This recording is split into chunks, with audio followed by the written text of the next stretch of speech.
এইবার নবী বদরের ময়দানে বসে বললেন, নবীর গায়ে একখানা চাদর, পরনে একখানা চাদর। নবী চাদর উপরে মনোজাত শুরু করলেন দোয়া, আল্লাহর কাছে দোয়া করার পদ্ধতি এরকম ভাবে। নবী দোয়া করতে করতে হাতখানা উপরে উঠতে শুরু করলেন। নবীর গায়ের চাদর একখানা মাটিতে পড়ে গেলেন। হযরতে আবু বকর নবীর গায়ের চাদরখানা নবীর গায়ে উঠায় দেয়, আবার চাদরখানা পড়ে যায়, আবার চাদরখানা পড়ে যায়, আবার উঠায়া দেয়। নবী আমার কান্দা শুরু করলেন।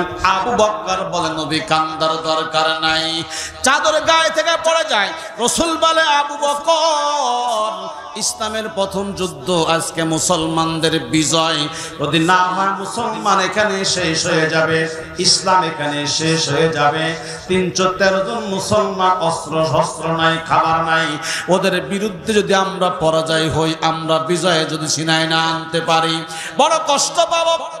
আল্লাহ রাব্বুল আলামিন জিবরাইলের মাধ্যমে নবীকে জানায় দেয়, নবী সায়ুহজামুল জামু ওয়া ইউওয়াল্লুনা দুবুর।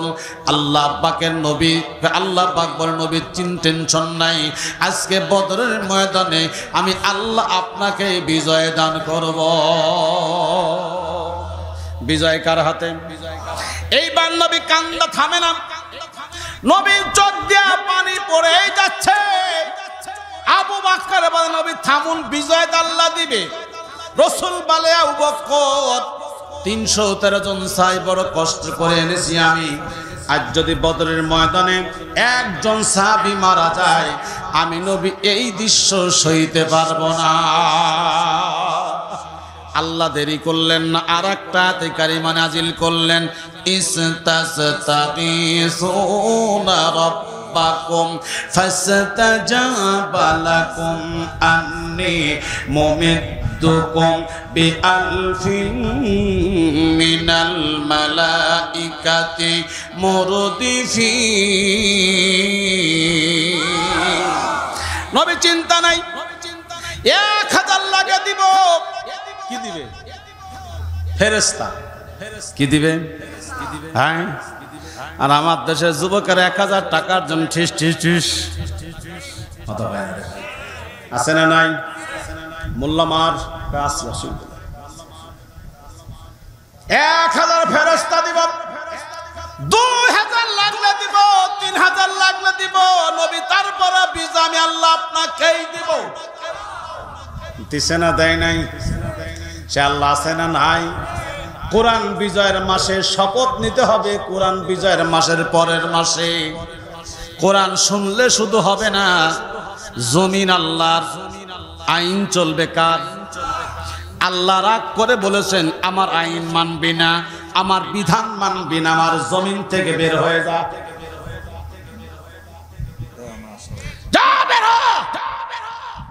যাবি কই? ভারত যাই। ভারত কার? কথা কন না রে ভাই, আমার কথা না করলে ভালো লাগে না। ভারত কার? আমেরিকা যাবি? আমেরিকা কার? বাংলাদেশের টাকা লুটপাট করে লন্ডনে যাওয়াচ্ছিস বেটা, কানাডা বাড়ি করতেছিস, কানাডা কি তোর বাপের দেশ? কথা কন না। সেখানে হিসাব আছে না নাই? আল্লাহ আছে না নাই? আল্লাহকে আমার বিধান মানবি না, আমার হুকুম মানবি না, আমার জমিন থেকে বের হয়ে যা। যাবি কোথায়? যেখানে যাবি সেখানে কার দেশ? এটা উদাহরণ দেই। বাবা ছেলে তর্ক হয়েছে, বাপকে আমার বাড়ির থেকে বের হয়ে যায়, কয় না? হ্যাঁ, বাপ কয় তোমার ছেলে কয় তোমার বাড়িতে না থাকলে কি হবে? চলে গেছে নানির বাড়ি। কার বাড়ি? রাতে বাপ আইছে বাড়ি, ছেলে নাই। বাপের দিলে ছেলের উপর দরদ আছে না নাই? ছেলে বাড়িতে নেই, কে ধমক দিছি, গেছে কই? সব জায়গা খুঁজতে খুঁজতে দেখে নানির বাড়িতে গেছে। বাপ যা কয়, এ বাড়ি কার? আমার নানির বাড়ি। তোর নানির আগে আমার কার বাড়ি? কার বাড়ি? শ্বশুর বাড়ি, শাশুড়ির বাড়ি। বের হয় এখান থেকে। ও, তোমার শ্বশুর বাড়ি তাহলে আমার কি হবে? চলে গেছে খালার বাড়ি। কার বাড়ি? বাপ ওখানে গেছে। এটা কার বাড়ি? আমার খালার বাড়ি। তার আগে আমার কি? যদি বউয়ের বড় বোন হয় তাহলে যে শেষ। ছোট হলো কি ধরে কন না কে শালি শালি কেন সিনেমা দেখার মজাই আলাদা ঠিক না যুবকরা কথা কয় না মজাই আলাদা ছোট হলো শালি তো আমার তো আত্মীয়র বাড়ি তোর তো অনেক পরে বের হয় এখান থেকে বুঝছি তোমার শালির বাড়ি থাকবো না চলে গেলাম আর এক বাড়ি গেছে ফুবুর বাড়ি কার বাড়ি ফুবুর বাড়ি এটা কার বাড়ি রে ফুবুর বাড়ি ফুবু পাইলি কনে তোর ফুবুর আগে আমার কে হ্যাঁ বের হয় আমার বোনের বাড়ির থেকে আচ্ছা ও যেখানেই যাবে বাপের সাথে ওর সম্পর্ক আছে না নাই আল্লাহকে আমার জমিন থেকে বের হ আমার হুকুম মানবি না আমার বিধান মানবি না বের হ যাবি কই যেখানে যাবি সেখানে আমার ধরবই ধরব এই দুনিয়াতে ধরা দিবি না মরার পরে ধরব বাটাম ফাটাবো বাটাম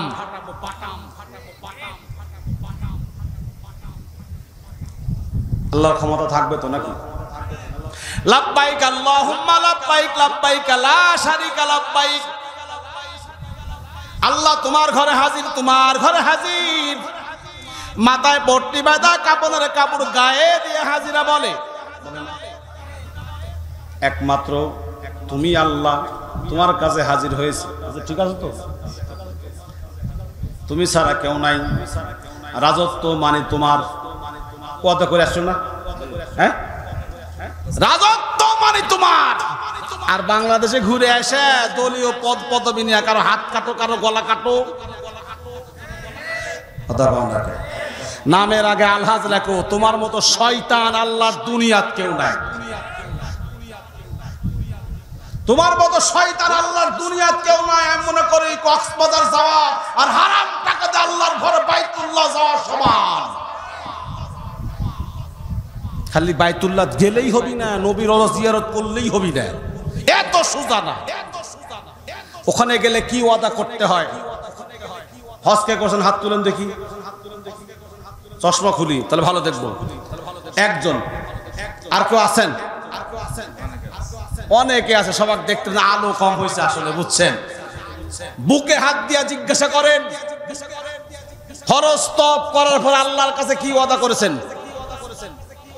ঠিক আছে না কি ওয়াদা করেছেন সেখান থেকে ওয়াদা করে এসে বসাচ্ছেন কোন জায়গায় দিচ্ছেন কোন জায়গায় দিচ্ছেন ওই দুই জায়গা বড় দুই জায়গা ঠিক না কি ওয়াদা করেছেন আল্লাহর কাছে আমি এক হাজির করেছিলাম বুকে হাত দিয়ে কোন তো দল তো করেন কোন দল করেন তা কব না হজ করে আসার সময় ফরজ তওয়াফের পরে আল্লাহর ঘরে বসে কি ওয়াদা করেছিলেন কইছিলাম বুকে হাত দিয়া বলেন বলতে পারেনি আমার সামনে আসেন হজ করে আসা বাজার আওয়ামী লীগ বিএনপি করেন আপনি কি আল্লাহর কোরআন থেকে আপনাকে ঘোষণা দিতে পারবো ইনশাআল্লাহ কারণ আপনি করেছেন ওয়াদা আমি করেছি না ওয়াদা কথা কন না কে হ্যাঁ আগে ওয়াজ বুঝাচ্ছি এরপর ওয়াজ করব হজ করে আসাও তোমরা আলেমদের ঝাড়ি দাও ইমামকে মানো না এই যে ওয়াজ সারা বাংলাদেশে কম হচ্ছে কথা কন না কে এক একটা বক্তা কেন 10,000 15,000 20,000 50 60 1 লাখ দিচ্ছেন ঠিক না কোনো লাভ নাই এই মাহফিলের দিনকে আপনি আপনার ইমামকে দাওয়াত দিয়ে বক্তার সাথে খাওয়াইছেন 200 টাকা হাদিয়া দিবেন বক্তাকে তো 60,000 দিবেন যে ইমাম আপনি মৃত্যুর পরে আপনার জানাজা পড়ে যে ইমাম আপনি মৃত্যুর পরে আগে আপনার জানাজা পড়ে ইমাম এমন মনোজাত নাই যার মধ্যে আপনার জন্য দোয়া করে না কিন্তু আপনারা কি করেন ইমামের সমালোচনা করেন কথা কন না কে ইমাম প্রত্যেকটা মধ্যে আল্লাহ আমার মুসল্লি এ করো সে করো কি আর আপনার মসজিদ থেকে বাড়াই কোন একটা হুজুর হলো হুজুর এ করলো সে করলো এ করলো সে করলো আর যদি হুজুর একটু জামাত ইসলামের গন্ধ পাইছিল ওরে বাপ রে বাপ রাজাকার, সেরা রাজাকার। হ্যাঁ আচ্ছা হলো, হুজুর জামাত ইসলাম করলে, তুমি আওয়ামী লীগ করলে দোষ নাই, বিএনপি করলে দোষ নাই, হুজুর জামাত করলে দোষ কে? তুমি ওইটা করতে পারবে, আমি ওটা করতে পারবো না, এটা করলে আমার দোষ। আমি কোরআনের পক্ষের লোক, কোরআনের পক্ষেই থাকবো। আমার একটা বক্তব্য আছে, ইউটিউবে শুনে দেখেন, পরিষ্কার বক্তব্য, সারা দেশে আমি দিয়ে বেড়াই। কারো 1 টাকা খাই না, কেউ আমার কাছে 1 টাকা পায় না, আমিও কারোর কাছে পাই না। তবে কোরআনের পক্ষে কথা বলতে গিয়া যদি জীবন চলে যায়, জাত গুলি করে মারলে মারু, কিয়ামত আল্লাহর কাছে বলবো, আল্লাহ তোমার কোরআনের কথা বলতে গিয়ে এই জাতি গুলি করে মেরেছে, শহীদ মর্যাদা লাভ করেছে, জান্নাত দাও। তোমার কাছে কিচ্ছু চাই না আল্লাহ, শুধুমাত্র জান্নাত চাই। কি চাই? আল্লাহ রাব্বুল আলামিন বলেন, ইন্নাল্লাহা শাতারা মিনাল মুমিনিনা আনফুসাহুম ওয়া আমওয়ালাহুম বিআন্না লাহুমুল জান্নাহ। হে মুমিন, তোমাদের জান আর মালের বিনিময়ে আমি আল্লাহ জান্নাতটা বিক্রি করে দিয়েছি। সুবহানাল্লাহ, জোরে বলেন। কিসের বিনিময়? কিসের বিনিময়? জানার মালের বিনিময়ে জান্নাত। কার ঘোষণা? এই আয়াতটি নাজিল হয়েছে রাসূলের হিজরতের আগের বছর। জোরে বলুন তো কোন বছর? হিজরতের আগের বছর, যখন নামাজ ফরজ হয়নি, রোজা ফরজ হয়নি, হজ তখনও আবু জেহেলও হজ করছে, কাফেররা হজ করেছে, আবু জেহেল হজ করছে না? আবু জেহেল হজ করছে একবার, তোমার অসংখ্যবার হজ করছে। তুমিও তো হজ করো। আবু জেহেল হজ করে নবী মারছে, তুমি হজ করে রাসূলের উত্তরসূরি আলেমদেরকে মারো। কথা কন না কে? জোরে কইন ঠিক। আবু জেহেল নবীকে জেলে রাখছে, আর তুমি হজ করে এসে আলেমদের জেলে রাখো। এর দ্বারা প্রমাণ হয় আবু জেহেল আর তোমার মধ্যে কোনো কম বেশি না। আবু জেহেল তখন হজের মৌসুম। এই আয়াতের শানে নাজুল খুব ভালো করে খেয়াল করবেন। এই আয়াত কি আপনাদের এই সাতক্ষীরার কোরআন শরীফে আছে? আছে তো? হ্যাঁ হ্যাঁ, এই তো আছে, নাম্বারে কয়ে দিছে। হজের মৌসুম তখন, হিজরতের আগের বছর, বিভিন্ন দেশ থেকে মানুষ হজ করতে আসছে। আবু জেহেল চিন্তা করলো, ভালো যে মানুষগুলা, তাদেরকে করে খারাপ মানুষ কিন্তু ভয় পায়, ঠিক না? ভয় পায়। এবার হজের মৌসুম, সব দেশ থেকে মানুষ হজ করতে আসছে। আসার পরে মক্কার 42 জন কাফের নেতা মিটিং করলো। মুহাম্মদ সাল্লামের আখলাক চরিত্র এত ভালো, মানুষকে ঠেকানো যাবে না, মানুষ তার হাতে কালিমা পড়ে মুসলমান হয়ে যাবে। বন্ধুরে আমার, ভাইরে আমার, এইবার আবু জেহেল বলে, তাহলে কি করা যাবে? নেতারা বলে, কি করব? আবু জেহেল বলে, সবকিছু আমি করব, তোমাদের কোনো টেনশন নাই। এবার আবু জেহেল গভীর রাত্রিবেলা প্রত্যেকটা তাবুতে তাবুতে যাইয়া বলে, শোনো, মক্কা একটা পাগল আছে যার নাম মুহাম্মদ। এ পাগলকে তোমরা দেখতে যাও না, পাগল কি বলে তোমরা শুনতেও যাও না। মানুষের একটা কৌতূহল আছে, যেই জিনিস আপনি মানুষকে নিষেধ করবেন, যতক্ষণ মানুষ দেখবে না, শুনবে না, এতক্ষণ মানুষের দিলের মধ্যে শান্তি হবে না, ঠিক না? যদি বিশ্বাস না হয়, আজকে রাতে বাড়ি যাবেন, যাই আপনার বউকে বলবেন, শোনো, তুমি আমার আপন বউ, তাই তোমাকে কথাটা বললাম, তুমি যেন কারোর কাছে কইও না, এটা গোপন কথা। বলেন তো, সকাল হতে দেরি, যার সাথে দেখা হয় বুড়ো বউ, একটা গোপন কথা, তুই আমার আপন বান্ধবী, তাই তোর কইলাম, তুই যেন কারোর কাছে কইস না, ঠিক না? ও যার সঙ্গে দেখা হবে তাকে বুড়ো বউ, তোকেই কইলাম, তুই যেন কারোর কাছে কইস না। 1 ঘন্টার মধ্যে পুরা কাটা খালি। ভাইয়ের আমার, ভালো করে খেয়াল করেন। এইবার আবু জেহেল যা বলল, মক্কা একটা পাগল আছে, সেই পাগলকে তোমরা দেখো না। পাগল কি বলে শোনো না। রাত চলে গেল, সকালবেলা মানুষ বলা বলে শুরু করলো, ঘটনা কি? আবু জেহেলের মতো মানুষ পাগলের অ্যাডভার্টাইজ করে। এই পাগল তো দেখাই লাগে, ঠিক না? আমি এক কথা বললাম, কিন্তু আপনার এমপি সাহেব যদি ওই কথাই বলে, বলেন তো অ্যাকশন আছে না নাই? এমপি সাহেব কোসে এটা দেখাই না, ঠিক না? এটা শোনাই লাগবে। সব মানুষগুলা সকালবেলা বললো চলো বাইতুল্লাহ চত্বরে পাগল দেখতে যাব।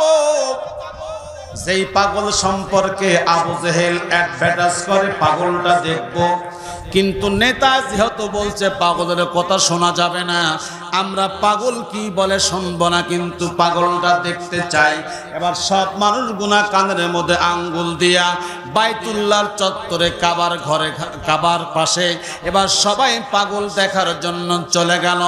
এবার কানের মধ্যে আঙ্গুল আছে, এবার সবাই যখন চোখ দিয়া পাগল দেখে, সর্বনাশ সাংঘাতিক ব্যাপার।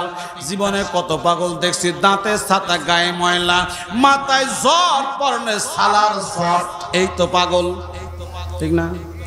কিন্তু এমন একটা পাগল দেখতেছি, চুলগুলা কুপড়ানো, দাঁতগুলা মুক্তার দানার মতো, কত সুন্দর নুরানি উজালা চেহারা। এই মানুষ কোনদিন পাগল হতে পারে না। ওয়ামা সাহিবুকুম বিমাজনুন। আল্লাহ বলে আমার নবী তোমাদের শানে পাগল নয়। জোরে বলেন সুবহানাল্লাহ। কেহ তোমায় পাগল বলে, কেহ তোমায় পাগল বলে, কেউ বা বলে জাদুকর। আল্লাহর কোরআন সাক্ষী দেয় সত্যই তুমি পয়গম্বর। এবার সবাই চিন্তা করে নেতার কথা ভুয়া কথা, মিথ্যা কথা। এক নাম্বার কথাই মিথ্যা হয়ে গেল। এইবার নেতার কথা দুটা মানবো না, দেখি পাগলটা বলে কি। এবার যখন কান থেকে আঙ্গুল বের করছে, আমার নবী সরলিত কণ্ঠে আল্লাহর কোরআন তেলাওয়াত করে, আর রহমান আল্লামাল কোরআন খলাকাল ইনসানা আল্লামাহুল বায়ান।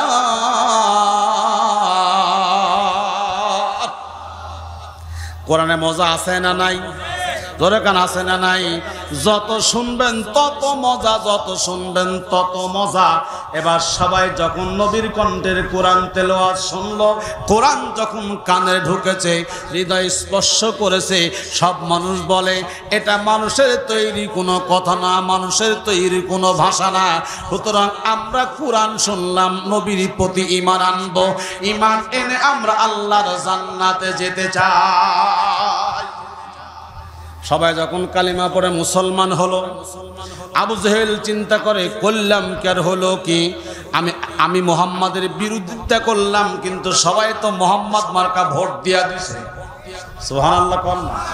খালি ভোট মানে সিল মারা তা না, ভোট মানে সমর্থন করা, ভোট মানে রায় দেওয়া, ভোট মানে সিল মারা। সব যখন মুহাম্মদকে সমর্থন দিয়া দিছে, মুহাম্মদ মার্কা ভোট দিয়া দিছে, আমার আর নেতাগিরি থাকবে না, নেতৃত্ব থাকবে না। এবার আবু জেহেল জরুরি অধিবেশন ডাকলেন, নেতাদের নিয়ে, মক্কার 42 নেতাকে নিয়ে যখন আবার নতুন অধিবেশন ডাকলেন, এবার নেতারা বলে তাহলে আমরা কি করব? আবু জেহেল বলে এবার তোমাদের পরামর্শ চাই, বলো মুহাম্মাদের কি করা যায়? এবার একজন নেতা বলে নেতাজি মুহাম্মাদকে দেশ থেকে তাড়ায়া দেন, ঝামেলা খতম হয়ে যাবে। আর একজন কয় না, আবু জেহেল কয় না মুহাম্মাদকে দেশ থেকে তাড়ায় দেওয়া যাবে না, মুহাম্মাদের আখলাক চরিত্র এত ভালো, মুহাম্মাদ যেই দেশে যাবে সেই দেশে কালিমার পতাকা উড়াবে। এদেশের নাস্তিকেরা, রাম বামেরা, মাজার পূজারীরা মিজানুর রহমান আজহারিকে সহ্য করতে পারলো না, বিদেশে তাড়াই দিল। আজহারি কি বিদেশে গিয়া ইসলামের পক্ষের লোক না বিপক্ষের লোক? যারা ইসলামের পক্ষের লোক না বিপক্ষের লোক? কালিমার দাওয়াত বাড়তেছে না কমতেছে? প্রচার বাড়তেছে না কমতেছে? তাড়াই দিয়া লাভ নাই, এক দেশ থেকে তাড়াবে আর এক দেশে যাবে। কি আপনি বিরক্ত হচ্ছেন নাকি? বন্ধুরে আমার, ভাইরা আমার, আবু জেহেল বলে মুহাম্মদকে তাড়ায় দিয়া কোনো লাভ হবে না, অন্য দেশে যাবে, সেখানেও মানুষ তার হাতে কালিমা পড়বে, মুসলমান হবে, সেখানে আমাদের বিরুদ্ধে আন্দোলন শুরু করবে। মুহাম্মদকে দেশ থেকে তাড়াইয়া দেওয়া যাবে না। এবার আরেকজন কাফের বলে, নেতা, যদি মুহাম্মদকে দেশ থেকে তাড়াইয়া না দেওয়া যায় তাহলে মুহাম্মদকে জেলখানায় আটকায়া রাখো, ঝামেলা খতম হয়ে যাবে। অনেকে মনে করতে পারে হুজুর মন গড়া কথা বলছে, কোরআন ছাড়া কোনো কথা আমি বলি না। আমার আল্লাহ বলেন, ওয়া ইয ইয়ামকুরু বিকাল্লাযীনা কাফারু লিইউসবিতুকা আও ইয়াকতুলুকা আও ইয়াখরুজুকা ওয়া ইয়ামকুরুনা ওয়া ইয়ামকুরুল্লাহ আল্লাহু খায়রুল মাকিরিন। কাফেরা যে ষড়যন্ত্র করলো, চক্রান্ত করলো, মুহাম্মদকে দেশ থেকে তাড়াইয়া দেওয়া হবে না, মুহাম্মদকে জেলখানায় বন্দি করো। আবু জেহেল বলে, না না না, মুহাম্মদকে দেশ থেকে জেলখানায় বন্দি করা যাবে না। মুহাম্মদকে যদি জেলখানায় বন্দি করে রাখি, মুহাম্মদের এত অনুসারী আছে, সবাই মিছিল নিয়ে বের হবে আর বলবে জেলের তালা ভাঙবো, মুহাম্মদকে বের করে আনবো, তখন আমরা ঠেকাইতে পারবো না, প্রশাসন ছাড়া উপায় থাকবে না, আমরা তো পারবো না, জেলখানায় মুহাম্মদকে বন্দি করা হবে না। এবার কি করবে? ওলীদ ইবনে মুগীরা বলেন, নেতা, এত ঝামেলা জড়ানো দরকারই নাই, ওকে মারা ফেলো। নাউজুবিল্লাহ বলবেন না? কি করো? মারা ফেলো, হত্যা করো। যেই মাত্র ওলীদ ইবনে মুগীরা আমার নবীকে মারার কথা বলেছে, আমার আল্লাহ সইতে পারে না, আল্লাহ সঙ্গে সঙ্গে আয়াত নাযিল করলেন, উতুল্লিম বাদা যালিকা জালিম। নবী যে আপনাকে মারার কথা বলেছে, পিতৃ পরিচয়হীন জারজ সন্তান। সুতরাং আলেমদের বিরুদ্ধে যারা কথা বলে, আলেমদেরকে যারা মারে, আলেমদের যারা অসম্মানী করে, বুঝতে হবে এরাও ওলীদ ইবনে মুগীরার মতো রক্তের মধ্যে দৃষ্টাপ আছে, পিতৃ পরিচয়হীন যার সন্তান, এর মধ্যে কোনো সন্দেহ না। ওলীদ তো যাই তাই নেতা না, বুঝেন নাই? পার্লামেন্টের নেতা, 42 জনের একজন। যে আমার রাসূল বলছে তুই তো যার সন্তান, ওর তো মানে সেই লাগছে বারে। আর আজকে সভাপতি রাজ্জাক ভাইকে আমি কই, আপনি তো এই নাই সেই নাই, ওনার মানসম্মান বাঁধবে না? এলাকা সম্ভ্রান্ত পরিবারের মানুষ বলেই তো আজকে তিনি সভাপতি। কথা আমি ইচ্ছা করলে কি তার চাইতে কথা বলতে পারবো? বললে অ্যাকশন আছে না নাই? ওলীদকে যেই মাত্র আমার নবী যার সন্তান বলেছে, ওলীদ তরবারি বের করেছে আমার নবীরে মারবে, কিন্তু আমার নবীও তো বসে থাকার মতো মানুষ না। রাসূল বললেন, আবু বকর তরবারি বের করো। ওলীদের সঙ্গে আমার এখন যুদ্ধ হবে, জুলফিকার তরবারি আবু বকর বের করেছে, ওলীদকে মারবে আমার নবীজি, ওলীদকে মারবে। ভালো করে খেয়াল করেন মুসলমান ভাইরা, এইবার ওলীদ যখন নবীকে মারার জন্য তরবারি বের করছে, নবীও বের করেছে, একজন কাফের বলে, মুহাম্মদ সত্য কথা বলে, যদি কেউ সত্য কথা বলে তার বিরুদ্ধে অ্যাকশনে যাওয়া যায় না। আমি যতটুকু জানি, কচ্ছদকা মুহাম্মদ জীবনে কোনোদিন একটা মিথ্যা কথা বলে না। ওলীদ, তুই মুহাম্মদকে মারতে পারবি না, আগে চল যাচাই করি তুই যার সন্তান না বৈধ সন্তান। ওলীদকে আমি কেমনে জানবো? ওই কাফের বলে, ওলীদ, কেউ যদি না জানে তোর মায়ে জানে। মনে সিনে পাপ মায়ে সিনে, মনে সিনে পাপ মায়ে সিনে। বাপ, চল তোর মায়ের কাছে যাই। তাফসীরের মধ্যে লেখে, ওলীদের মা ছিল ঠসা মানুষ। ঠসা মানুষকে জোরে কথা বলবেন শুনবে না, আস্তে বললে দেখবেন শুনবে, ঠিক না? ওলীদ যাটাকে মা মা, একটা পাথর নিয়ে আস্তে করে ঢেল দিছে, মায়ের বুকের উপরে পড়ছে, মা তাকাইছে, ওলীদকে মা, ও মা, কি হয়েছে বেটা? চলো কাবার চত্বর, চলো কাবার চত্বর। তাফসীরের মধ্যে লেখে তৎকালীন সময়ের মানুষ আল্লাহ মানত না, রসুল মানত না, কিন্তু কাবা ঘরকে ছাড়ত না, বিশ্বাস করত। ওলিদ যখন আবু জেহেল যখন বদরের প্রান্তরে রসুলের বিরুদ্ধে জিহাদে যায়, কাবার গেলাপ ধরে বলে, ইয়া রাব্বাল আরবাব, হে ছোট খুদার বড় খুদা। মানে আবু জেহেল যেটা মানে 33 ঠ্যাং 32 দাঁত, কথা বুঝেননি? হাত দিয়ে বানাইছে। একবার পূজার আগে যাচ্ছি মাহফিল করতে, আমার ড্রাইভার বললাম গাড়ি থামাও, দেখবো মা বানায় কেমনে, কোনোদিন দেখি নাই, দেখার দরকার আছে না। বললাম থামতো বাবা, দেখি মা বানায় কি করে। যা দেখি সুন্দর করে বানাচ্ছে, ঠিক করে মা, ভালোই তো লাগবে বানাচ্ছে, কিন্তু খারাপ লাগে কখন জানেন? নিজের হাতে বানায় যখন 3 দিন 5 দিন পূজা করে, যখন লাত্তি দিয়ে ডুবাই দেয়, এরা কেমন বিবেকহীন বিবেকবান মানুষ, এটা আমার বুঝে আসে। গাড়ির চালাবার ড্রাইভার আমাকে, হুজুর মা কিরকম দেখলেন? আমি বললাম মা তো ভালোই দেখলাম। গত বছর দুর্গা পূজার আগে আমি সেলুনে চুল কাটছি, হিন্দুতে সেলুন তো, বললাম এই এর মা কিভাবে আসবি তোরে? করছে মার আসার কথা হলো হাতি চড়ে যেরকম বৃষ্টি হলো, এবার নৌকা চড়ে আসবি। এমন কেরে? তাহলে মা কি মিথ্যা কথা কথা মাঝে মধ্যে কয়? আচ্ছা, আমার আল্লাহকে মাঝে মধ্যে কয় নাকি? হ্যাঁ, আল্লাহকে নির্বাচনে হয়েছে, আমার আল্লাহর কথার মধ্যে কোনো ভেজাল নেই। তাই আমি বললাম তোর মা মাঝে মধ্যে মিথ্যা কথা কয়? করছে হ্যাঁ, আসার কথা হাতির চড়ে, মানে আসবি হাতির চড়ে, বৃষ্টি হচ্ছে না, হাতিতে পানি চলতে পারে না, বুঝেননি? এখন মা নৌকা চড়ে আসবে। আমার ড্রাইভার কাছে, হুজুর কিছু দেখছেন? কি দেখবো? মা দেখলাম। বলছে মায়ের নিচে একটা জিনিস আছে। কি আছে রে? বলছে মায়ের পাছার মধ্যে বাঁশ দিয়ে খাড়া করতেছে। দেখছেন কোনোদিন? হ্যাঁ, মানে মা পুয়ার খ্যাট তো নাকি কোন আপনারা? ওই খ্যাট তো এমনি দাঁড়া থাকতে পারে, ওই পাছার মধ্যে ওই দিয়া বাঁশ দিয়ে খাড়া করতেছে। বলে হাই রে হায়, তোর এমন মা মানিস। আর আমার দেশে কিছু মুসলমান 7-8টা ভোটের জন্য ওই মা দেখতেও যায়, আবার ঠিক না? কে রে বা এরকম কে? তখন স্লোগান দেখে জানেন, ধর্ম যার যার উৎসব সবার। হাই রে সিটার রে, কে রে? এই যে রোজা গেল, ঈদ গেল, একটা নেতা কইলো ঈদ যার যার, রোজা যার যার, উৎসব সবার। কইছে ঈদ যার যার, উৎসব সবার। যখনই পূজা আসে তখনই কয় ঈদ সব, পূজা যার যার, ধর্ম যার যার, উৎসব সবার। কি শয়তানের শয়তান! তার মানে হলো এই স্লোগান দিয়া দাদাকে খুশি করো আর মুসলমানের ঈমান নষ্ট করো। ঠিক আছে তো? একটুখানি জিকির করেন লা ইলাহা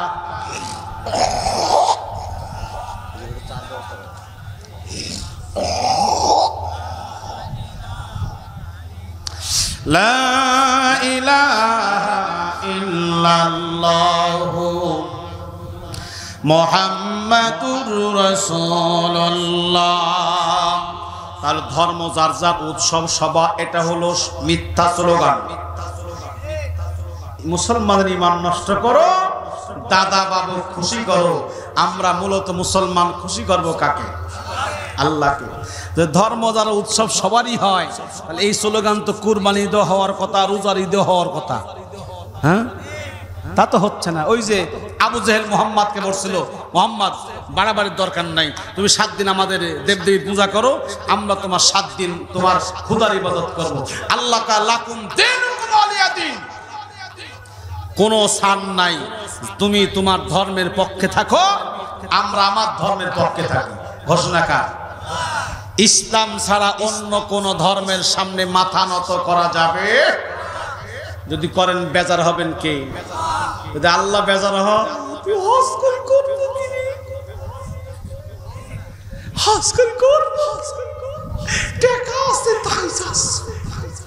কথা কই না। তা আমারে টেকা, আমারে টেকা। একবার চেয়ারম্যান হলে জীবন আর কামাই করা লাগে না, তুই লুটপাট করে। এমপি হলে তো কথাই না, এত টাকা পাস করতে দিবা। এমনি কারেন্ট থাকে না মাঝে মধ্যে, সে না এক লোক আফসোস করে করছে, হুজুর আমার দেশে কারেন্ট যায় না, তো কি হয়? মাঝে মধ্যে আসে, মাঝে মধ্যে আসে যায় না। বেজার হচ্ছেন আপনারা? আমার ভাইয়েরা গভীর মনোযোগ লাগান। এইবার ওলিদ বলে, মা চলো কাবার চত্বরে চলো। ওলিদের মা কাবার গেলাপ ধরে বলে, বেটা বয়স হয়ে গেছে, চোখের দৃষ্টি শক্তি কমে গেছে, শরীরের চামড়া ঢিলে গেছে। আমার দেশের মানুষ যখন থাকে চামড়া টাইট, আল্লাহর সঙ্গে লাগায় ফাইট। যখন হয় চামড়া ঢিল, আল্লাহর সঙ্গে লাগায় মিল। রব্বানা যালামনা, নাকের পানি চোখের পানি আর থাকে না। আল্লাহ কা তোর মতো শয়তানের দোয়া আমি আল্লাহ কবুল করব না। যত সুদখোর ঘুষখোর সেগুলো হ্যাঁ মসজিদের সভাপতি বেশিরভাগ। এলাকার সবচেয়ে বড় সুদখোর মসজিদের সভাপতি, এলাকার বড় সুদখোর সবচাইতে বড় মসজিদের সেক্রেটারি।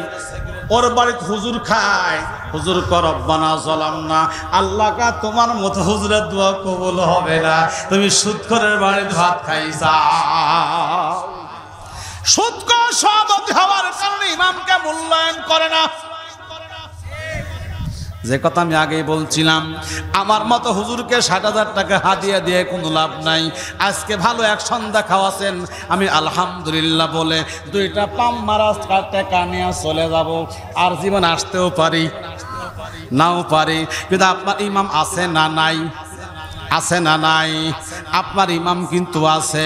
আল্লাহর বান্দারা ইমামকে ইজ্জত করুন, সম্মান করুন, হাদিয়া দিবেন, মাঝে মধ্যে দাওয়াত দিয়ে খাওয়াবেন। বাপ মরে গেছে, নিয়ত রাখবেন প্রতি শুক্রবার ইমামকে দাওয়াত দিয়া খাওয়াবো। আমার মসজিদের কথাই বলে, মুসল্লিরা এত ইজ্জত করে সম্মান করে বলে বোঝাতে পারবো না। আল্লাহর বান্দারা ইমাম আপনার নেতা, যার উপর আখিরাত আপনার নির্ভরশীল। কি আপনার মায়ের জানাজা দাঁড়াইছে, সূরা একটা কম পড়ছে, বলেন তো কি অবস্থা? মনে হয়ে গেছে সভাপতি। ও গ্রামের মাতাব্বর, একদিন তুমি আমার সঙ্গে চোখ রাঙ্গা কথা কইসাও। আজকে তোর বাপের জানাজা দোয়া একটা বাদ থেকে তোর বাপ জান্নাতে কি করে যায়? আমি মাঝে মধ্যে বলি, এক সভাপতি সাহেব হুজুরকে, হুজুর দোয়া করেন, আমার ছেলে অনার্স পাস করেছে, 20 টাকা হাতের মধ্যে দিয়াও দোয়া চাইছে। হুজুর দোয়া করতে যে মনের দুঃখে করে, আয় আল্লাহ সভাপতির ছেলে অনার্স পাস করছে, একটা ভালো যেন চাকরি হয়। সবাই কয় আমিন, সভাপতি কয় আমিন। এবার হুজুরকে আল্লাহ বেতন যেন আমার সমান হয়। হ্যাঁ, বেতন যেন সভাপতি হুজুর কি দোয়া করছেন? বলছে কে? আমার বেতন 3,000। তোর বেটার 3,000 হলে কি হবি? সমস্যা কি? আমার বইয়ের নুন আনতে পান্তা নাই, পান্তা আনতে নুন নাই, ওষুধ আনতে চিকিৎসা নাই, চিকিৎসা করতে ওষুধ নাই। কথা কন না কেন? হ্যাঁ, আবার কি জানেন, আমার নাটোরে 2-1টা মসজিদ, তারা টাকা তুলে মেলা হিসাব করে, এত টাকা হুজুরের দেওয়া লাগবে, রাখ রাখে দে অ্যাকাউন্টে। কে? পাবলিক টাকা দিছে হুজুরে। তোমার সমস্যা কি? যে লোক তোমার আখিরাতের নেতা, আমাকে আপনি 15,000 টাকা দিয়ে কি কি খুশি করবেন আপনি আমাকে? ওই যে কইলাম, হুজুরের হাতে 200 টাকা ধরা দেন আজকে। অধিকাংশ কমিটির লোক এই কাম করে না। ঠিক আছে না? বেজার হচ্ছেন? আমি আপনাদের সৎ পরামর্শ দিচ্ছি না খারাপ পরামর্শ দিচ্ছি? এই আল্লাহর বান্দারা, আম্মা জান খাদিজা ইন্তেকালের পরে নবী বললেন, আমার ঘরে ভালো খাবার হয় না। আম্মা জান খাদিজা মৃত্যুর পরে নবী আমার মাঝে মধ্যে দুমবার গোশত রুটি আর খাদিজার বান্ধবী কোথায় আছে খুঁজে খুঁজে দিয়ে আসতেন। কারণ খাদিজার বান্ধবীর যে মায়া অন্তরে আছে, আর একজন মহিলার কিন্তু তা নাই। আছে। আপনার আব্বা মারা গেছে, আপনার আব্বার একজন বন্ধু আছে, 1 কাপ চা খাওয়ান, 1টা কলা খাওয়ান। চাচামি আমার আব্বার বন্ধু, আপনি একটু দোয়া করেন, দেখবেন লোকটা কাজে ফেলবে। ঠিক না? লোকটা কেঁদে দিবে। এজন্য মুসলমান মুরব্বীদের সাথে, আলেমদের সাথে, এলাকার হাজি সাহেবদের সাথে, ইমাম মুয়াজ্জিনদের সাথে বেয়াদবি করা যাবে না। যখন থাকে চামড়া টাইট আল্লাহর সঙ্গে লাগায় ফাইট, যখন হয় চামড়া ঢিল আল্লাহর সঙ্গে দেয় মিল। সারা জীবন অকাম কুকাম করছো তুমি, এখন বয়স হয়ে গেছে, এখন হজ করে আছে একটু পশ্চিমে যাব, পশ্চিম থেকে আসে রব্বানা যালামনা, নাকের পানি চোখের পানি এক জায়গায় করো। আল্লাহ কর শয়তান, ওই যে সুদের টাকা ঘুষের টাকা, বোনকে জমি দাও নাই, ভাইকে জমি দাও নাই, আছে না নাই, এগুলা লুটপাট করে মারিং কাটিং করে ব্যাংক ব্যালেন্স করে একবার চেয়ারম্যান হওয়ার পরে রোড রাস্তা সব মারে কাটে বড় লোক হয়ে গেছাও। এবার দেখেন এগুলা কি আমার মন গড়া কথা বলছি না আমি, আমার আল্লাহ বলেন ইকরা কিতাবাকা কাফা বিনাফসিকাল ইয়াউমা আলাইকা হাসিবা। কোরআনে আছে না নাই? আল্লাহ এমন একটা কিতাব দিবেন আপনাকে, পড় বান্দা পড়। মুমিনদের দিবেন সামনে থেকে ইজ্জতের সাথে, কাফেরদের দিবেন পিছন থেকে বেইজ্জতি করে। এবার আপনার নাম আব্দুল জব্বার, আব্দুল সাত্তার। কোরআন যখন কিতাব যখন আপনাকে দিবে, রাতের অন্ধকারে একটা অকাম করছেন আপনি, কেউ দেখে নাই, কিন্তু কিতাবের মধ্যে লেখা বাকি নাই। এই রাস্তা বরাদ্দ সরকার দিয়েছে 3 কোটি টাকা, আপনি 2 কোটি টাকার কাজ করলে 1 কোটি টাকা মারা দিলেন, ইচ্ছা করলে মারতে পারবেন না। পিআই আছে, আরো কিছু আছে, কাগজপত্র রেডি করে তারপরে আপনাকে মারা লাগবে। হ্যাঁ, কাগজপত্র ঠিক, তারপরে আপনি 1 কোটি টাকা মারা দিলেন, কাগজ রেডি করলেন, টাকা মারলেন, কিন্তু কেউ দেখে নাই। কে দেখছে? এই যে এখানে লেখা থাকবে চেয়ারম্যান সাহেব রডের বদলে বাঁশ দিছে, ভরাটের বদলে মাটি দিছে, সিমেন্ট দেওয়ার কথা বেশি কম দিছে, সিমেন্ট সব মারা দিছে, রড কম দিছে, লেখা আছে। চেয়ারম্যান কই কে রে? আমি আর পিআই ছাড়া তো কেউ জানে না। এবার রডের বস্তা, সিমেন্টের বস্তা চেয়ারম্যানের গলা লটকায় দেওয়া হবে। এবার আপনারা বলবেন কে রে চেয়ারম্যান? ঘটনা কি? দুনিয়ার লোক করে মারা খাসি, কেউ দেখে নাই, কিয়ামতে গোপন থাকবে না। এ বন্ধু, এজন্য যা করব আল্লাহর ভয় করব। কার ভয় করব? আল্লাহকে ভয় করে করব। এবার ওলীদ ইবনে মুগীরার মা কাবার গিলাফ ধরে বলে, বেটা বয়স হয়ে গেছে, চোখের দৃষ্টি শক্তি কমে গেছে, কখন জানি মালাকুল মউত আসে, মরার আগে মিথ্যা কথা কইতে পারবো না, তুমি আসলেই জারুর সন্তান। ওলীদ বলে, মা আমার কি বাবা ছিল না? কয় ছিল। জারজ হলাম কেমনে? তোমার আব্বার বাজ্জার হয়েছিল, বাজ্জার হওয়ার কারণে সেক্সুয়াল পাওয়ার নষ্ট হয়ে যায়। আমি একটা যৌবন পদার্পন্ন নারী, আমি যৌবনের তাড়না সহ্য করতে পারি না। তোমার আব্বার সেক্সুয়াল পাওয়ারও নাই, একবার সম্মানের ভয়ে সংসার ছেড়ে যেতেও পারি না। একবার বিদেশ থেকে তোমার বাবার একটা বন্ধু আসছিল বেড়াইতে, রাতের বেলা দুমবার গোস্ত দিয়া খাওয়ার পরে যখন গভীর ঘুমে অচেতন, আমি তোমার বাবার বন্ধুর সাথে পাহাড়ের কিনারে দেহদান করেছিলাম। এই জন্য তুমি পেটে এসেছিলে, এই জন্যই তুমি জারুর সন্তান। ওই কাফের বলে, ওলীদ আমি আগেই বলেছি কথা দেখা মুহাম্মদ সত্য কথা মুহাম্মদ বলে, জীবনে মিথ্যা কথা বলে না। এখন তো মুহাম্মাদের বিচার করা যায় না, সত্য যারা বলে তাদের বিরুদ্ধে যে কথা বলে যারা, তারা নিশ্চয়ই এর মধ্যে সন্দেহ নাই পিতৃ পরিচয়হীন অবৈধ সন্তান যারা। এবার আবু জেহেল বলে, কি করা হবে? কাফেররা বলে, নেতা এখন কি করবাম? আবু জেহেল বলে, শোন, অধৈর্য হস না, বিচার যদি এক দেশে না পাওয়া যায় আর এক দেশে পাওয়া যায়। গ্রামের মাতাব্বর না পারলে মেম্বারের কাছে যায়, ঠিক না? মেম্বার না পারলে চেয়ারম্যানের কাছে যায়, চেয়ারম্যান না পারলে এমপির কাছে যায়। কথা কন না করে ভাই? এমপিও যদি নিয়ন্ত্রণ করতে না পারে, প্রধানমন্ত্রী বরাবর যায়, ঠিক না? যাওয়ার জায়গা আছে বলেই তো যায়। আবু জেহেল বড় চিন্তা করিস না, আমরা পারলাম না দেখি আন্তর্জাতিক অপরাধ ট্রাইব্যুনাল বানাবো, মুহাম্মাদের বিচার করব। নিজের দেশের মানুষ নিজে মারলে বেকায়দায় পড়ব। এজন্য আমরা একটা ট্রাইব্যুনাল বানাবো, আন্তর্জাতিক অপরাধ ট্রাইব্যুনাল। এবার আবু জেহেল আন্তর্জাতিক অপরাধ ট্রাইব্যুনাল তৈরি করলেন, বিদেশ থেকে বিচারক আনলেন, যার নাম হাবিব ইবনে মালিক। আবু জেহেল চিঠি লিখলেন, দোস্ত মক্কায় একটা সন্ত্রাসী আছে যার নাম মোহাম্মদ, বড় খারাপ মানুষ, আমরা বিচার করে পারতেছি না, তাড়াতাড়ি তুমি আসো, মোহাম্মদের বিচার করতে হবে। হাবিব মালিক বলে, নেতা টেনশন নাই, আমি চলে আসবো। এবার হাবিব বিন মালিক যখন মক্কা অবতরণ করবেন, আবু জেহেল দুইটা চেয়ার বানালেন, একটা রূপার চেয়ার আর একটা স্বর্ণের চেয়ার। স্বর্ণের চেয়ারে বসবে হাবিব বিন মালিক, রূপার চেয়ারে বসবে আবু জেহেল। এই নিয়ে দুইটা চেয়ার বানাইছে।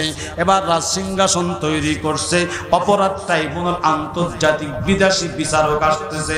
হাবিব বিন মালিক কিতাবের মধ্যে লেখে 11,000 সৈন্য নিয়ে মক্কা যখন অবতরণ হয়, আবু জেহেলের দরবারে যখন বসলেন, হাবিব বিন মালিক আয়েশায় বলে, মোহাম্মদ কোথায়? বলে, মোহাম্মদ অধিকাংশ সময় আল্লাহর ঘর বাইতুল্লাহর চত্বরে পাওয়া যায়। নবী আমার বল, ইমানদার যারা, মুমিন যারা আল্লাহর ঘরে থাকে তারা, ইমানদার নয় যারা গান বাজনা নিয়ে থাকে তারা, ঠিক না? তাহলে আমরা কি ইমানদার না বেঈমান? জোরে কোন, ইমানদার না বেঈমান? এবার বলে, মোহাম্মদ কোথায়? বলে, কাবার চত্বরে যাও, মোহাম্মদকে ধরে আনো। দুইজন চলে গেছে, গিয়ে দেখে মোহাম্মদ সাহাবীদের নিয়ে বসা আছে। এই মোহাম্মদ, তোমাকে আমাদের নেতা হাবিব বিন মালিক ডাকতেছে। নবী আমার বসার থেকে উঠে দাঁড়ালেন, হযরত তোমার সঙ্গে সঙ্গে নবীর হাতখানা চেপে ধরলেন। নবীজি, আমি আপনাকে আবু জেহেলের দরবারে যাইতে দিব না, আমার মনে হয় একবার আমাকে দিয়ে আপনাকে মারার পরিকল্পনা করেছিল, আজকে আবু জেহেল আপনাকে মারার নতুন পরিকল্পনা করেছে, সুতরাং আমি আপনাকে যেতে দিব না। রাসূল বলে, উমর রে, ভয় পায় না, ভয় পাও না, লা তাহজান ইন্নাল্লাহ মানা। আমি একা নাই, আমি একা নাই, আমার সাথে আমার আল্লাহ আছে। আমাদের সাথে কে আছে? তোরা কেন আছে না নাই? ধৈর্য ধরো, সবুর করো। আল্লাহ যখন শুধু কয়েক খেলা হবে, খেলা হবে, আল্লাহ কা তোরা খেলতে থাক, খেলতে থাক, কিন্তু আমি যেদিন খেলবো এমন ছক্কা মারবো, তোরা সবাই মিলে বল ধরতে পারবি না, একেবারে ছক্কা হয়ে যাবে। তোরা খেলতে থাক, আমি দেখতে থাকি, দেখতে থাকি। যেদিন আমি ছক্কা মারবো, তোরা সবাই মিলে বল ধরতে পারবি না, সবাই মিলে ফিল্ডিং দিবি, বল পার হয়ে যাবে, তোদের ছক্কা উইকেট পড়ে যাবে। সে আল্লাহ আছে না নাই? তোরা খেলতে থাক, খেলতে দিয়েছি দুনিয়া, কত খেলবি খেল, আমার খেলা হবে ফাইনাল খেলা, যার পরে আর কাউরে খেলতে দেওয়া হবে না। এ আল্লাহর বান্দা, রাসূল বলা, তাহজার ইন্নাল্লাহ মানা, ভয় পা না, আমি যাব, আমি তো একা যাব না, আল্লাহকে সাথে নিয়ে যাব। আল্লাহকে যদি আমরা সাথে নিয়ে চলতে পারি, আমাদের কোনো ভয় নাই।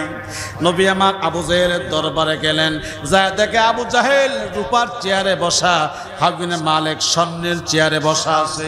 আমার নবী গিয়া যখন দাঁড়ালেন, ইজ্জত দেওয়ার মালিককে, সম্মান দেওয়ার মালিককে, ইজ্জত দেওয়ার মালিক আল্লাহ, সম্মান দেওয়ার মালিক আল্লাহ, ক্ষমতা দেওয়ার মালিক আল্লাহ। আমরা কিন্তু ব্যাখ্যাটা ভালো বুঝি না। ইজ্জত আর ক্ষমতা কিন্তু এক জিনিস না। ইজ্জত যারা দেন আল্লাহ এমনি দেন, ক্ষমতা থাকলেও দেন, না থাকলেও দেন। কথা বল না, ইজ্জত যারা দেন ক্ষমতা থাকলেও দেন, না থাকলেও। হ্যাঁ, আবার যারা বেইজ্জতি করেন, ক্ষমতা থাকার পরেও হাতে হ্যান্ডকাপ লাগায়, মাজা দড়ি লাগায়া, একটু আগে যেই পুলিশ ছাড় করলো, সেই পুলিশ এখনই তারে জেলখানায় নিয়ে গেল। হ্যাঁ, তাহলে ক্ষমতা এক জিনিস আর ইজ্জত এই তাফসীরটা আমরা অনেকেই ভুল করি আর ভুল বুঝি। ক্ষমতা দেওয়ার মালিক আল্লাহ, ক্ষমতা ইজ্জত দেওয়ার মালিক আল্লাহ। ক্ষমতা যার নাই তারও আমার আল্লাহ বড় ইজ্জত দিতে পারে। ক্ষমতা আছে, ক্ষমতা থাকতেও জুতা পিটা করতে পারে। করছে না? বুশে করছে না? এখনই কইলো স্যার পুলিশ, যেই পুলিশ এখনই স্যার কইলো, এখনই হ্যান্ডকাপ লাগায় জেলখানায় নিয়ে পাছায় লাথি দিল। আমরা দেখছি না? দেখছি না? তাহলে ইজ্জত আর ক্ষমতা কিন্তু এক জিনিস। ক্ষমতা দেওয়ার পরও বেইজ্জতি করতে পারে, আর ক্ষমতা না থাকলেও ইজ্জত দিতে পারে। আমার ভাইয়েরা গভীর মনোযোগ লাগান। হাবিব ইবনে মালিক আমার নবী যখন সামনে গিয়ে দাঁড়ায়, ছাত্র যেমন উস্তাদকে দেখে চেয়ার থেকে লাফ দিয়ে দাঁড়ায়, হাবিব ইবনে মালিক আমার নবীকে দেখা মাত্র চেয়ার থেকে লাফ দিয়ে দাঁড়ায় যায়। আনছে তো বিচার করার জন্য। বিচারকের সামনে কে গেছে? আসামি। কে গেছে? আসামি। আসামিকে দেখে বিচারক চেয়ার ছাড়ে। এবার সভাপতির কি উপায় আছে? বিচারকের সভাপতি হলো আবু জাহেল, আর বিচারক হাবিব ইবনে মালিক। আসামি হাজির হবার পরে বিচারক চেয়ার ছাইড়া দেয়, কারণ আমার নবী সাধারণ কোন মানুষ নয়। আমার নবী হলো বিশ্ব নবী, আমার নবী মানবতার নবী, আমার নবী দয়ার নবী, মায়ার নবী, আমার নবী ক্ষমতাসীন নবী। আমার নবীকে যারা কাবার চাবি দেয় নাই, মক্কায় থেকে তাড়ায় করে, মক্কাতে জায়গা হয় নাই, এদিন আমার নবী মক্কায় বিজয় করে। যারা সেদিন চাবি দেয় নাই, আজকে জায়গা হুজুর চাবি নেন। হুজুর চাবিলেন। আজকে মসজিদ কমিটি গ্রামবাসী মোল্লার উপর মাথা মারো। মনে রাখো, মনে রাখো, এদিন মোল্লারা ক্ষমতায় যাবে, এদিন তোমাদের ঝাড়ুদার বানাবে না। কথা কান না কে? ইমাম না থাকলে এক ওয়াক্ত নামাজ পড়াইতে পারো না। পারে? জুম্মার দিন ছাড়া মসজিদেও যাও না। ইমাম সাহেব, এবার ডাকা সাইজ আলাদা। হ্যাঁ, আমি যেখানে নামাজ পড়ি বাসার পাশে, তো নামাজ পড়াই না, পড়ি। তো ফজরের নামাজে গেছি, উনি এক দলের ইউনিয়ন সেক্রেটারি, নাম বলবো না কোন দলের। ফজরের নামাজে গেছি, মসজিদের পশ্চিম ওয়ালে এরকম, আচ্ছা ডললে ময়লা উঠবি না। মুয়াজ্জিন সাহেব, বেতন কি বাকি রাখা হয় মহিলাকে? আমি বললাম হাজি সাহেব, আপনিও তো দেখুন ঝাড় দিলে পারেন। কক বেতন দিনি। আমি বললাম বেতন দেন কয় টাকা? 3000 টাকা। আসলে 3000 টাকা বেতন। কে রে 3000 টাকা বেতন দিস? আর এত কথা। এই দুঃখে মাদ্রাসা, চাকরি, মসজিদ সব ছাড়ে দিচ্ছে, তুরাই করে। কি ঠিক আছে না? কে রে ভাই, মুয়াজ্জিনের ইজ্জত নাই, ইমামের দাম নাই। হ্যাঁ, আমার ভাইয়েরা গভীর মনোযোগ লাগান। এইবার হাবিব ইবনে মালিক যখন চেয়ার থেকে দাঁড়ায় যায়, রাসূলকে বলে মুহাম্মদ এই চেয়ারে আপনি বসুন। আমার রাসূল বলে না না না, আমি চেয়ারে বসতে আসিনি। কেন ডাকছেন বলেন? বলে চেয়ারে আপনাকে বসা লাগবে না, বসতে পারবো না, আমি বসবো না। এবার হাবিব ইবনে মালিক আমার নবীরে ধইরা চেয়ারের মধ্যে বসায়া দেয়। চিল্লায় বলুন সুবহানাল্লাহ। ইজ্জত দেওয়ার মালিককে আসামি হয়ে গেল, বিচারকের চেয়ার পায়া গেল। চেয়ার দুইটা, রূপার একটা, সামনের একটা, বিচারকের আর সভাপতির। আসামির চেয়ার নাই। এবার আসামির সামনের চেয়ারে সভাপতি দাঁড়ায় আছে, সভাপতি চেয়ারে বসে আছে, বিচারপতি দাঁড়ায়। বলেন তো চেয়ার ছাড়বে কে? সভাপতি। এবার আবু জেহেল লাফ দিয়ে দাঁড়ায় গেছে, দোস্ত এখানে তুমি বসো, এখানে তুমি বসো। আল্লাহ কয় আবু জাহেল তোর চক্রান্ত একরকম, আমি আল্লাহর মার দুনিয়ার বা। এমন মার দিলাম, ছক্কা দিলাম, ধরতে পারলি না, তুই দাঁড়ায় থাক। স্বর্ণের চেয়ার আমার নই বসে আছে, রূপার চেয়ারে আবু হাবিনে মালিক বসে, আবু জেহেল দাঁড়ায় আছে। এবার হাবিনে মালিক আমার নইকে বলে, মোহাম্মদ, আমি আপনার নাম জীবনে বহুবার শুনছি, আপনার নাকি অত্যন্ত আকলা কলা মানুষ, ভালো মানুষ। আপনার মতো আকলা কলা ভালো মানুষ আল্লাহর দুনিয়ায় নাই। কিন্তু আমি যেহেতু আপনার বিচার করতে আসছি, বিচার করার আগে ভালো মন্দ জানা দরকার, নে অন্য জানা দরকার, দোষ আছে না নাই জানা দরকার। কিন্তু আমার সোনার বাংলাদেশে দোষের দরকার নাই। টুপি পরে যারা মৌলবাদ তারা, টুপি পরে যারা জঙ্গিবাদ তারা, টুপি পরে যারা রাজাকার তারা। কথা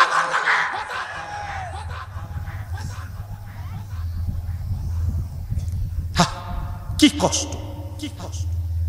জানুয়ারি মাসের দ্বিতীয় সপ্তাহে নোয়াখালী বাড়ি অন্ধ হাফেজ, প্রতিবন্ধী অন্ধ হাফেজ ঢাকা হাইকোর্টে জামিন নিতে আসছে। তো সাংবাদিক করছে, কেরে বা তুই এই জামিন নিতে আসিস, তোর নামে কিসের মামলা? কার প্রশ্ন? আমি নাকি নির্বাচনের সময় গাড়ি কুড়াচ্ছি। হাই রে, আমরা না ভালো মানুষ তাই মাপ পাইনি, তুই অন্ধ, তোকে মাপ দেয়নি। আল্লাহ আল্লাহ, আমি যেন দেখতে পাই। কি বুঝেন? মাঝখানে একটা কথা আছে, অন্ধ মানুষ তারও মাপ দেয়নি। আমি বললাম, হাই রে অন্ধ, তুই তো মাপ পাবি না। এদেশ তো বাংলাদেশ, তুই তো জীবিত মানুষ। মরা মানুষের নামে মামলা হয়, মরা মানুষের চাউল খায়। এটা সেই দেশ, বিচারের দরকার নেই তো। টুপি পড়লেই রাজাকার, মাদ্রাসা পড়লেই জিএমবি, মাদ্রাসা পড়লেই জঙ্গি। এরকম একসময় ছিল না, এখন আর নাই। ঠেলার নাম বাবাজি। ভাই রাত 12টা বাজে দোয়া করে দিই নাকি? হ্যাঁ, আর একটা চলবি? হ্যাঁ, কিছুই হয়নি, কিন্তু গরমে যাওয়া সব হয়ে গেছে। আপনার না হলে কি? আমার তো হয়ে গেছে। যাক আলহামদুলিল্লাহ, আর একটু করবো, বেজার হবেন ইনশাল্লাহ। জোরে কম তো আল্লাহু আকবার, আল্লাহু আকবার। আমার ভাইয়েরা গভীর মনোযোগ লাগান। এইবার সামনের চেয়ারে আমার নবী, রূপার চেয়ারে আবু জাহেলের জায়গা হাবিনে মালিক। আবু জেহেল দাঁড়ায় আছে। এবার হাবিনে মালিক বলে, কাউকে বিচার করতে হলে ভালো মন্দ জানা দরকার, নে অন্যায় জানা, তারপরে বিচার করা, ঠিক না? মোহাম্মদ, আমি নাম শুনছি আপনার, আপনি নাকি ভালো মানুষ। ওগো মোহাম্মদ, আপনি তো নবী। আমি জানি 3টা জিনিস ছাড়া কেউ নবী হয় না। কয়টা? 1 নাম্বার হুসনে খল, উন্নত মানের চরিত্র। নবীর যে চরিত্র, এই চরিত্র দুনিয়ার কোন মানুষ পাবে না। 2 নাম্বারে মুজিজা, নবীর অলৌকিক ঘটনা দেখাইতে পারবে, দুনিয়ার কেউ তা পারবে না। পারবে? নবীর অলৌকিক ঘটনা উপস্থিত দেখাইতে পারবে। ফেরাউন অনেক সাপ ছাড়লো, জাদুকররা মুসা নই ভয় পেয়ে গেল। আল্লাহ কা মুসা রে, ভয় পায় না, তোমার হাতে কি কয় লাঠি, সাইডা দাও। কি হয়ে গেছে? সাপ। আসলে লাঠি কি সাপ বানতে পারবেন আপনারা? হ্যাঁ, মুসারও ক্ষমতা নেই লাঠি সাপ বানাইতে পারে। কিন্তু যখন জাদু ছাড়ছে সাপ, আল্লাহ কা মুসা হাতের লাঠি ছাড়ো, ছাড়া দিল, সাপ হয়ে গেল। হা করলো, সব জাদু মার্কা সাপগুলা মুসা নবীর লাঠি মার্কা সাপের মধ্যে আস্তে আস্তে হাজির হওয়া শুরু করেছে। সব সাপগুলা মুসা নবীর লাঠি খায়া ফালাইছে। আল্লাহ কা মুসা ধরো, ধরছে, আবার কি হয়ে গেছে? এর নাম নবীর মুজিজা, অলৌকিক ঘটনা। নবী ছাড়া আর কেউ দেখাইতে পারবে না। 3 নম্বরে ওহীর জ্ঞান, আসমানি এলেমে, আসমানি জ্ঞান। যে জ্ঞানটা আল্লাহর পক্ষ থেকে নবীদের কাছে আসবে, আর কেউ এই জ্ঞান পাবে না, শুধুমাত্র নবীরাই পাবে। এবার হাবিবিনে মালিক বলে, মোহাম্মদ, আমি জানি 3টা জিনিস ছাড়া কেউ নবী হয় না। আমি আপনাকে একটা পরীক্ষা করব, যদি উত্তর দিতে পারেন আমি আমার 11,000 স্বর্ণ নিয়া আপনার হাতে দল বল নিয়া কালিমা পড়ে মুসলমান হয়ে যাব। আবু জাহেল বলে, দোস্ত রে, টাকা বাজার করছি, যত লাগে না, অসুবিধা নাই। বিচার আমার পক্ষে আসা লাগবে। হ্যাঁ, টাকা লাগে নাও, যত লাগবে নিবা, একটা নয় 2-3টা বাড়ি করো। তুমি একটা অফিসার মানুষ, তোমার 1000 বিঘি জমি হয় কোন জায়গা থেকে? বেতন পাও কয় টাকা? বেতন যা পাও তোমার মেয়ের মাসে 50,000 টাকা খরচ করো, কয় টাকা বেতন পাও? বাড়ি ভাড়া কম থেকে দাও, স্কুলের বেতন দাও কম থেকে। যদি এক মেয়ে তোমার 50,000 খরচ করে, বাকি টাকা কোন জায়গায় পাও? এরপরও তোমার 1000 বিঘা জমি হয়ে যায়। এ আল্লাহর বান্দারা, এইবার আবু জেহেল বলে দোস্ত প্রশ্ন করো না, টাকা লাগবে যা নাও, বিচার করো, আন্তর্জাতিক অপরাধ ট্রাইব্যুনালে ফাঁসি দাও। মুহাম্মদকে মারা দরকার। চুপ বেদব, তুই আনছি বিচার করতাম, আমি এমনি বিচার করবো, দোষ গুণ দেখবো না আমি? হ্যাঁ, ওই যে বাংলাদেশের দোষ দেখা লাগবে না, খালি দে না রায়, রায় খালি দে, যুদ্ধ অপরাধ বসা। হয়েছে না হয় নাই? আল্লাহকে অপেক্ষা থাক, অপেক্ষা থাক, তোরা যে কটা মারছিস মনে রাখিস আমি আল্লাহ আসি রেডি। আছে না? না আসি। এইবার আবু জেহেল বলে দোস্ত প্রশ্নের মধ্যে যাও না। আবু জেহেল জানে প্রশ্ন করে মুহাম্মদকে ঠেকানো যাবে না, প্রশ্ন করলে নবী প্রমাণ হবে। হাবিন মালিক বলে আমি যদি নবী বুঝতে পারি, আমার তকদির আমি নষ্ট করব না, আমার আখেরাত আমি হারাবো না। ওদের মুহাম্মদ সত্যি নবী হয়ে যায়, আমি নবীর হাতে কালিমা পড়ব, মুসলমান হব, আমি আল্লাহর জান্নাতে যাব। আর তোমার টার্গেট কি? তোমার টার্গেট আবু জেহেলের মতো যত আলেম মার লাগে মারব, অসুবিধা নাই, কিন্তু আমি আমার জায়গা থেকে এক বিন্দু সরতে রাজি না। এ গঠনতন্ত্র আবু জেহেলের গঠনতন্ত্র মুসলমানের গঠনতন্ত্র হতে পারে না। এবার রাসূল বলে, ও হাবিব মালিক, কি প্রশ্ন করবে তুমি করো গো, কি প্রশ্ন করবে করো। আবু জেহেল কয় দোস্ত এত কথা তুই কইছিস, হ্যাঁ কিসের প্রশ্ন? থাম বেদব, আমি তো স্বৈরাচারী নেতা না, আমি তো স্বৈরাচারী নেতারা আমি দুনিয়াও হারাবো আখেরাত হারাবো তা না। দুনিয়া গেলে জাগা, আমি আখেরাতে চাই, এটা একজন মুসলমানের মূল পরিচয়। দলের চাই দেশ বড়, দেশের চাই যে ধর্ম বড়। কি যুবকরা শুনতেছো? দলের চাইতে দেশ বড়। দল করতে গিয়ে আজ দেশের ক্ষতি হয়, সে দল করা যাবে না। দেশ রক্ষা করতে গিয়ে যদি ইসলাম চলে যায়, ওই দেশ রক্ষা করা যাবে নাকি ইসলাম রক্ষা করা লাগবে। এটা আমার ঈমান। এর নাম কি? কি কথা বুঝতেছেন? আমি আগেই বলছি, ওয়াজ শুধু করবেন, ওয়াজ বোঝাতে হয়ে যাবে আজকে। দেশের দলের চাইতে দেশ বড়, দেশকে ভালোবাসি, মায়ের দেশ, বাপের দেশ, লাল সবুজ পতাকার দেশ। এক দেশে কোন সবুজ নজর দিবে আমরা সহ্য করব না।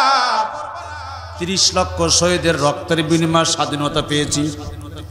স্বাধীন দেশ ঘোষণা দিয়েছে, স্বাধীন দেশ বলতে পারি, কিন্তু এদেশে আমরা এখনো স্বাধীনতা পাইনি। স্বাধীন দেশ বটে, স্বাধীন ভাষায় কথা বলতে পারে, লাল সবুজ পতাকার দেশে, স্বাধীন দেশে স্বাধীন ভাষায় কথা বলবো, এটা আমরা এখনো কথা বলার স্বাধীনতা পাইনি। স্বাধীন দেশ মায়ের দেশ, এদেশে ভিনদেশী কোন নজর পড়বে সেটা সহ্য করব না। এজন্য মুসলমান ভাইরা, দল আপনি যেটাই করেন আপনার ব্যক্তিগত ব্যাপার, কিন্তু দেশকে ভালোবাসতে হবে, দলের চাইতে বেশি না কম। কি আওয়াজ কমে গেল কে? বেশি না কম। দলের চাইতে দেশকে বেশি ভালোবাসতে হবে, দেশের চাইতে ধর্মকে বেশি ভালোবাসা লাগবে। তাহলে দেশের চাইতে ধর্মকে বেশি ভালোবাসতে হবে, কারণ ধর্ম আমার দেশেই শুধু থাকবে না, ধর্ম আমার কাফনের মধ্যেও। হ্যাঁ, ধর্ম আমার কাফনের মধ্যেও। এবার কাফনের মধ্যে চলে গেলে আপনি যত বড় নেতা হন, ওই কাফনের কাপড়ে চড়াই লাগবে, খাটনি চড়াই লাগবে, জানাজার হওয়াই লাগবে, কবরে যাওয়াই লাগবে। এবার বলেন তো কবরে প্রশ্ন কয়টা? এক নম্বরে মার রব্বুকা, তোমার রবকে। রবের বিধান যদি আমি না মানি, কবরে কিন্তু বলতে পারবো না আমার রব আল্লাহ। রব আমার চিনা দরকার আছে না নাই? রব আমার জানা দরকার আছে না নাই? রব আমার মানা দরকার আছে না নাই? দুই নম্বরে মান নবিয়ুকা, তোমার নবীকে। নবী চিনতে হবে, নবী জানতে হবে, নবী মানতে হবে। তিন নম্বরে মান দিনুকা, তোমার দিন কি? দিন ইসলাম মানতে হবে। এই তিনটা জিনিস যখন আমি মানব, তখন কিন্তু আল্লাহর পরিচয় আমি পাইয়া যাব। এবার হাবিনে মালিক বলে, আবু জাহেল চুপ করে, একটা প্রশ্ন আমি করবো মোহাম্মদকে, উত্তর দিতে পারলে আমি কালিমা পড়ে মুসলমান হয়ে যাব। কি প্রশ্ন? বল বল বল। প্রশ্ন হলো, আকাশের চাঁদ দুই খণ্ড যদি তুমি করতে পারো, আমি তোমার হাতে কালিমা পড়বো। আবু জেহেল তাকায় আছে। মোহাম্মদকে কত পরীক্ষা করলাম, কত প্রশ্ন করলাম, কোনোদিন ঠেকাইতে পারলাম না। আজকে বুঝি মোহাম্মদ ঠেকে যাবে না, ঠেকবে না। এবার আমার নবী আঙ্গুল ইশারা করলেন, শাহাদত আঙ্গুল ইশারা যখন করলেন, চাঁদ দুই খণ্ড হয়ে গেল। থরথর করে কাঁপা শুরু করেছে। হাবিনে মালিক বলে, মোহাম্মদ আর দেরি করো না, পৃথিবী ধ্বংস হয়ে যাবে। চাঁদটাকে থেমে যেতে বলো। আমার নবী বলে, চাঁদ তুমি থেমে যাও। চাঁদ যখন থাইমা গেল, হাবিনে মালিক বলে, নবী আপনি সত্য নবী, এর মধ্যে কোনো সন্দেহ নাই। আমারে পড়ায় দেন, আশহাদু আল্লা ইলাহা ইল্লাল্লাহু ওয়াহদাহু লা শারীকা লাহু ওয়া আশহাদু আন্না মুহাম্মাদান আবদুহু ওয়া রাসূলুহু। দল বললে কালিমা পড়ে মুসলমান হয়ে গেল। আবু জাহলের মাথা খারাপ। আনলাম বিচার করতে, বিচার তো হইল না, বরং আমার রক্ত চক্ষুকে ভয় পেল না, আমার ক্ষমতাকে ভয় পেল না, দিন ইসলাম গ্রহণ করে আল্লাহর জান্নাতি হয়ে গেল। প্রিয় মুসলমান ভাইরা, একটা কথা আমি আপনাদের বলে দিতে চাই, আমরা কোনো চক্ষুকে, কোনো দল বলকে ভয় পাই না, একমাত্র ভয় পাই আল্লাহকে। জমিন আল্লাহর, আইন চলবে আল্লাহর, বান্দা আল্লাহর, আইন চলবে আল্লাহর। এর জন্য যদি ফাঁসির মঞ্চ ঝুলতে হয়, ঝুলতে হবে। আমরা সবাই রাজি আছি কিনা? ইনশাআল্লাহ, আলহামদুলিল্লাহ। আমি আপনাদের সবার সুস্বাস্থ্য কামনা করে আপনাদের কাছে দোয়া চেয়ে আমি এখনই আপনাদের নিয়ে দোয়া করবো ইনশাআল্লাহ। যে কথাগুলি বলেছি, কোরআন নাজিলের মাস চলে গেছে, কোরআন বিজয়ের মাস চলে গেছে। আমাদের স্বপ্ন থাকতে হবে জমিন আল্লাহর, আইন চলবে আল্লাহর, কোরআন বিজয় হয়ে এই জমিনে কালিমার পতাকা পথ পথ করে উঠবে। আল্লাহ যেন তৌফিক দেন। সকলে বলি আমিন।